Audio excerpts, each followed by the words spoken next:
कार्यपत्र 51 worksheet number 51 4/11/2020 की, और subject है साइंस, क्लास है 10, दोनों मीडियम में करेंगे। हेरिडिटी एंड वेरिएशंस हम कर रहे हैं। और मेंडलिज्म आपको मालूम है, मेंडल ने बहुत सारे एक्सपेरिमेंट्स करे थे। लॉ ऑफ डोमिनेंस दिया था, लॉ ऑफ सेग्रीगेशन दिया था और लॉ ऑफ इंडिपेंडेंट असॉर्टमेंट दिया था, इंग्लिश मीडियम की अगर बात करें तो।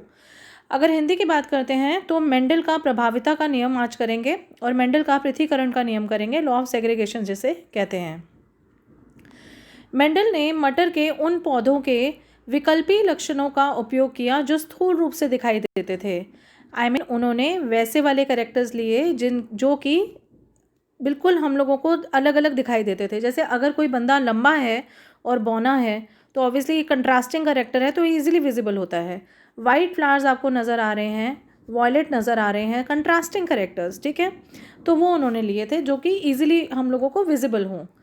उन्होंने विकल्पी लक्षणों के साथ पौधों का संकरण किया, मतलब उन्होंने कंट्रास्टिंग कैरेक्टर्स वाले, जो ऑपोजिट कैरेक्टर्स वाले, ऑपोजिट लक्षण वाले जो फीचर्स हैं, उन मटर के पौधों को आपस में उन्होंने उनको फर्टिलाइजेशन करवाया, संकरण करवाया और पहली पीढ़ी और दूसरी पीढ़ी की संततियों का अध्ययन करा और F1 जनरेशन और F2 जनरेशन का उन्होंने अध्ययन करा और विकल्पी लक्षण वाले पौधों के अनुपातों की गणना की और उनका क्या अनुपात आ रहा था, क्या रेशो आ रही थी, उसका उन्होंने स्टडी किया।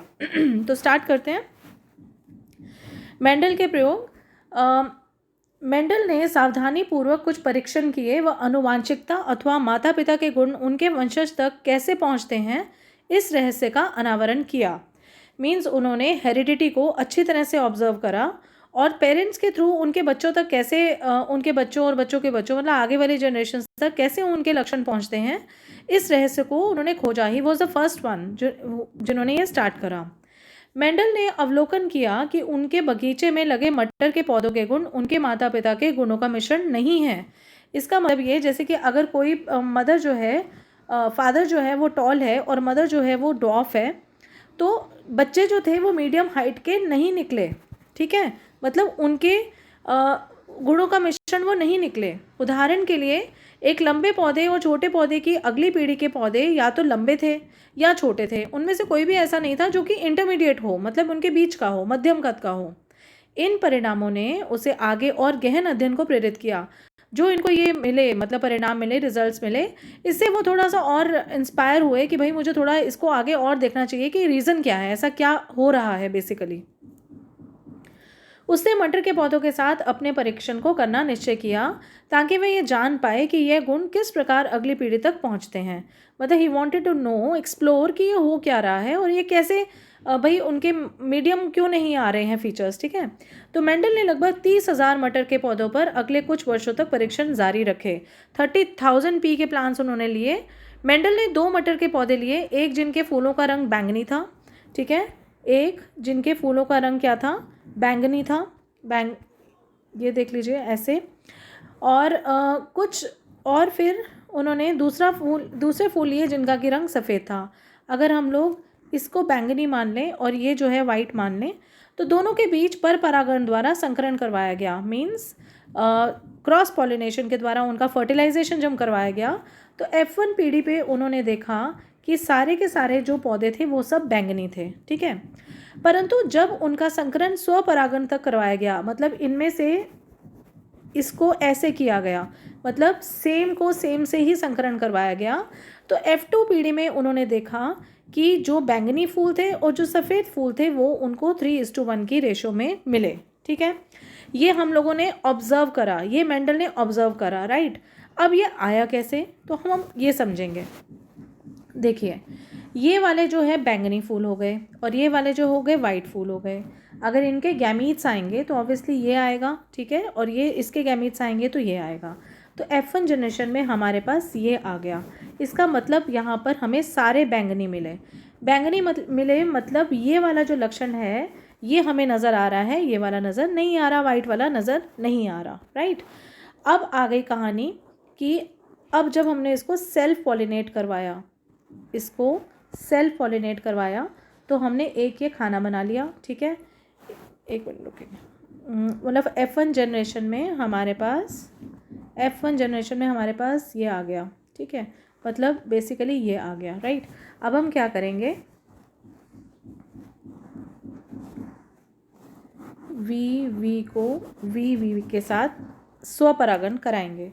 अगर ये दोनों मिले तो ये ऐसे बन जाएगा, अगर ये छोटा वी और बड़ा वी मिला तो ये ऐसे हो जाएगा, ठीक। अब इसको इसके साथ मिलाएंगे तो भी ऐसे हो जाएगा और ये दोनों छोटे हो जाएंगे। अगर आप ये देखें ये सारे के सारे बैंगनी हैं, ठीक है, क्योंकि हमारा जो ये वी वाला हम लोगों ने देखा ना कि सारे के सारे हमारे बैंगनी आ रहे हैं, मतलब ये एक डोमिनेटिंग करेक्टर है। डोमिनेटिंग मतलब ये प्रभावी लक्षण है, राइट। तो ये दोनों वी हैं तो ऑब्वियसली ये बैंगनी नज़र आएगा। इसमें एक बड़ा वी है छोटा वी है, ये भी हमें बैंगनी नज़र आएगा। इसमें भी एक बड़ा वी है छोटा वी है, ये भी हमें बैंगनी नज़र आएगा। मतलब हमें 3 बैंगनी नज़र आ रहे हैं, राइट। और एक हमें सफ़ेद नज़र आ रहा है। तो ये हमारे पास F2 जनरेशन में 3:1 की रेशो आई, जिसको कि मेंडल ने क्या कहा, फिनोटिपिक रेशो। क्या कहा, फिनोटिपिक रेशो। मतलब जो हमें नज़र आती है बाहर की तरफ, मतलब जो ऑब्वियसली प्लांट में हम लोगों को क्या नज़र आ रहा है कि हमें 3 पौधे बैंगनी मिले और एक सफ़ेद मिला, तो ये हमें बाहर वाली इसकी नज़र आ गई कि 3:1 में हमें ये मिले, राइट। चलो अब है मेंडल का प्रभाविता का नियम। इसी के बेसिस पे उन्होंने 2 नियम बनाए, जिसको कहा मेंडल का प्रभाविता का नियम और दूसरा है मेंडल का पृथक्करण का नियम, वो हम समझेंगे। मेंडल द्वारा प्रस्तावित प्रभाविता का नियम यह कहता है कि जब विषम युग्मजी मतलब कंट्रास्टिंग कैरेक्टर्स वाले, जब समरूप जोड़ी में से 2 गुणसूत्र अलग होते हैं, मतलब एक प्रभावी लक्षण वाला और एक अप्रभावी लक्षण वाला, परस्पर विरोधी लक्षण वाले पौधों में संकरण करवाया जाता है। जैसे अभी हम लोगों ने इसके बीच में और इसके बीच में संकरण करवाया, मतलब वो करवाया, फर्टिलाइजेशन करवाई। तो उनकी संतति में विरोधी लक्षणों में से एक प्रभावी लक्षण प्रदर्शित करता है, वह दूसरा अप्रभावी लक्षण प्रदर्शित नहीं करता, वो छिपा रहता है। इनकी बात ये हो रही है जो हमने F1 जनरेशन करा था। F1 जनरेशन में जब हमने V को V से करवाया था तो हमारी F1 जनरेशन में ये आया था, ठीक है।